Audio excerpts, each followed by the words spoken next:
लोगों को ऐसा देखा जाता है कि despite all the investigations being normal वो फिर भी कंसीव नहीं कर पाते हैं। इसे ही हम लोग अनएक्सप्लेन इनफर्टिलिटी कहते हैं। Let's understand this term from doctor Sameera. Doctor Sameera, can you tell us what exactly is unexplain infertility? Hi Shreya, surely. अभी हमने हमारे फर्स्ट एपिसोड में ये देखा था कि नेचुरल कंसेप्शन कैसे होता है, उसे हमने सिंप्लीफाई करके बताया था। जिन व्यूअर्स ने हमारा फर्स्ट एपिसोड नहीं देखा है उनके लिए ये क्विक रिकैप है कि नेचुरली कोई भी कपल प्रेग्नेंट कैसे होता है।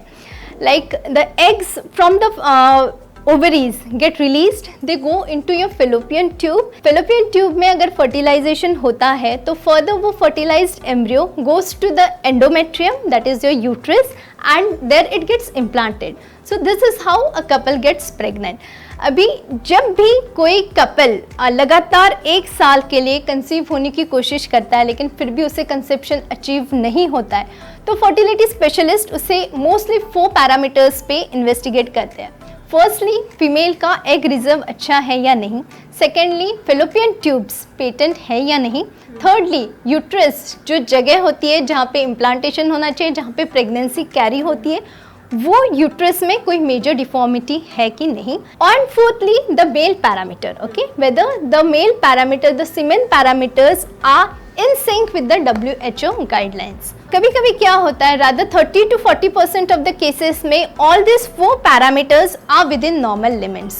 और ऐसे समय पे पेशेंट्स को ये लगता है कि शायद डॉक्टर को हमारी प्रॉब्लम समझ में नहीं आ रही है क्योंकि हर चीज़ नॉर्मल है फिर भी हमें कंसेप्शन अचीव नहीं हो रहा है। बट ऐसे नहीं होता है। There is something called unexplained infertility. Now what is unexplained infertility?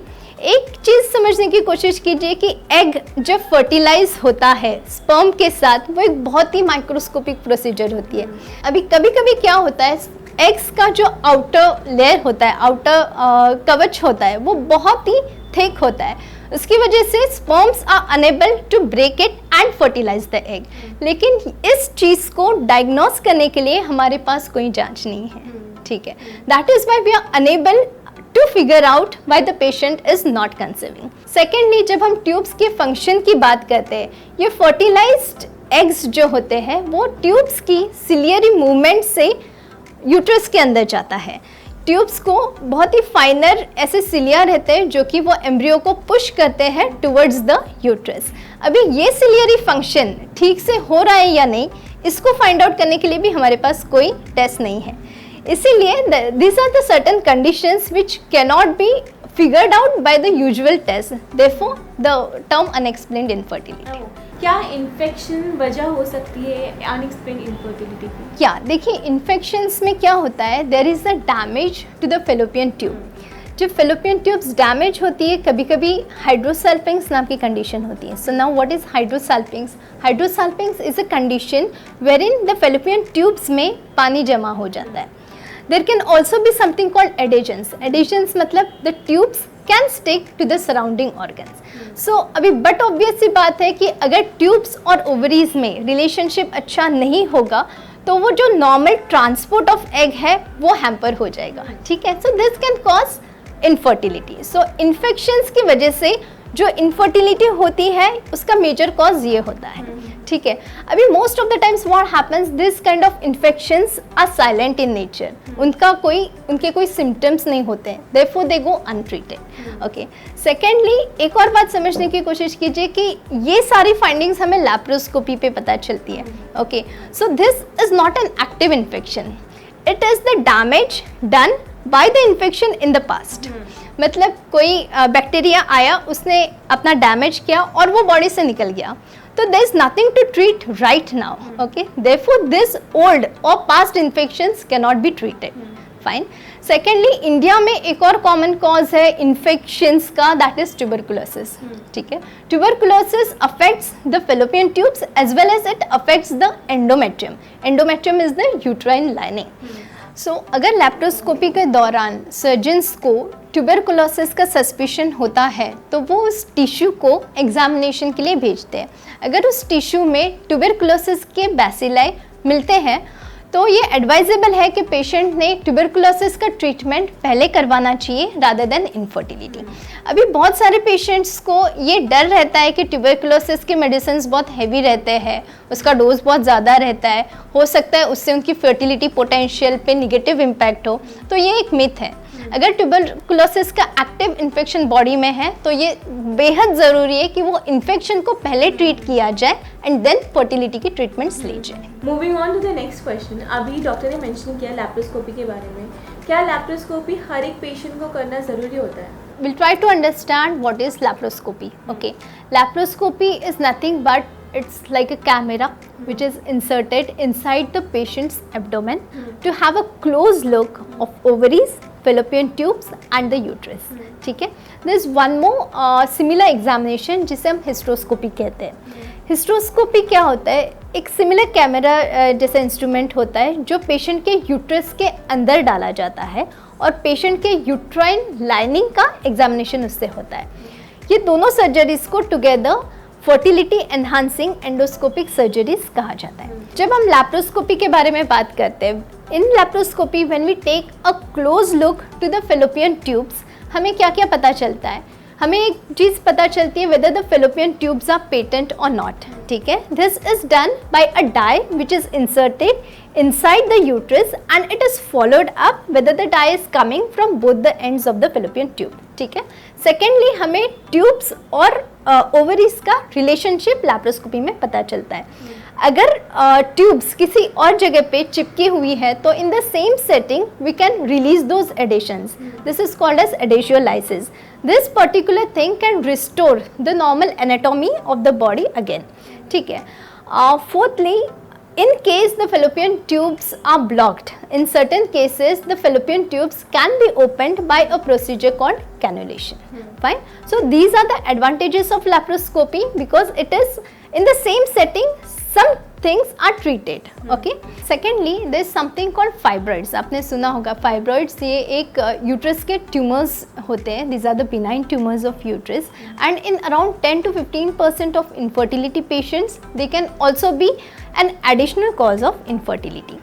अब ज़रूरी नहीं है कि हर फाइब्रॉइड को रिमूव करना चाहिए। फाइन, इन केस अभी fibroids are also of three types. इधर the fibroids can be inside the uterine cavity which are called as submucous fibroids, or they can be in the wall of the uterus which are called as intramural fibroids, or they can be outside the uterus which could be subserosal fibroids. Fine. So every submucous fibroid has to be removed. Okay. Not all intramural fibroids are bound to be removed, but in case their size is more than 5 centimeter or in case they are distorting the uterine cavity, they are bound to be removed. Fine. This can be done with the help of laparoscopy. Thirdly, at times there are some endometriotic patches visible in the abdomen, which is most of the times an incidental finding. लेकिन studies have shown that if these endometrial patches are removed, it improves the fertility outcomes. ठीक है, so अभी ये हो गया laparoscopy के बारे में। कमिंग टू हिस्ट्रोस्कोपी, अभी हिस्ट्रोस्कोपी मतलब क्या होता है? एक कैमरा हम यूट्रस के कैविटी के अंदर डाल के अंदर की जगह जहाँ पे इम्प्लांटेशन होता है वो जगह को एग्जामिन करते हैं। At times they can also be adhesions inside the uterine cavity and the similar adhesiolysis is to be done before posting the patient for any kind of fertility treatment.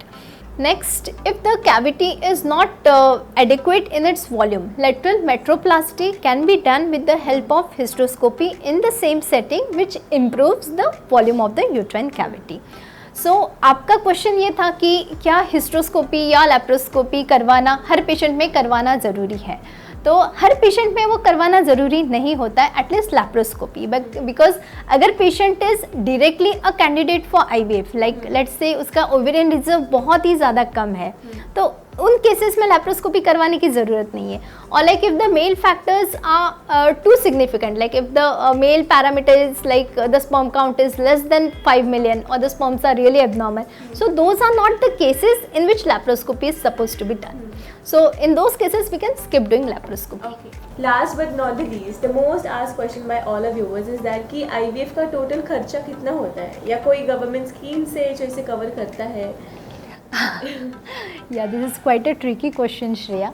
अभी let me tell you कि IVF में quality cannot be compromised. Okay, be it in terms of the injections that we used on the patients, or in terms of the culture media, or the inner environment of the IVF lab.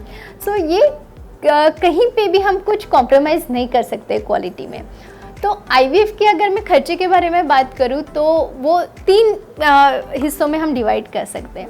One is the lab charges, that is the ovum pickup, procedure charges, ICSI procedure charges, formation of embryos, freezing them and maintaining the embryos, and for the embryo transfer. Okay, this is a fixed kharcha of IVF which could be somewhere around 70 to 80,000.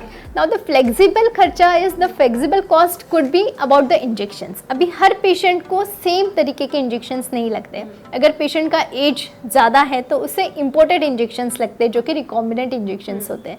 ठीक है, तो the cost of injections can fall somewhere around 30 to 50,000. Giving a rough estimate, an IVF cycle can go from about 1.25 lakhs to up to 1.5 lakhs. Now, certain patients might also require some advanced techniques like laser assisted hatching, or there could be embryo biopsy, there could be PRP instillations, or there could be stem cell therapy, or they might require some other sorts of immunotherapy or repeated hysteroscopies as well. So these are the patients in whom the cost of treatment would increase, because as the modalities increase, obviously it would add to the cost of treatment. So coming back to your second question, ki is there any insurance companies who favor this? So unfortunately, most of the Indian insurance companies do not consider infertility as that a big problem, and they do not cover IVF treatments. Okay. So probably we need to talk to the government about all this stuff. Well, thank you so much, Dr. Sameena, for your precious time, and we're looking for more episodes with you. And please do not forget to subscribe to our channel. Thank you.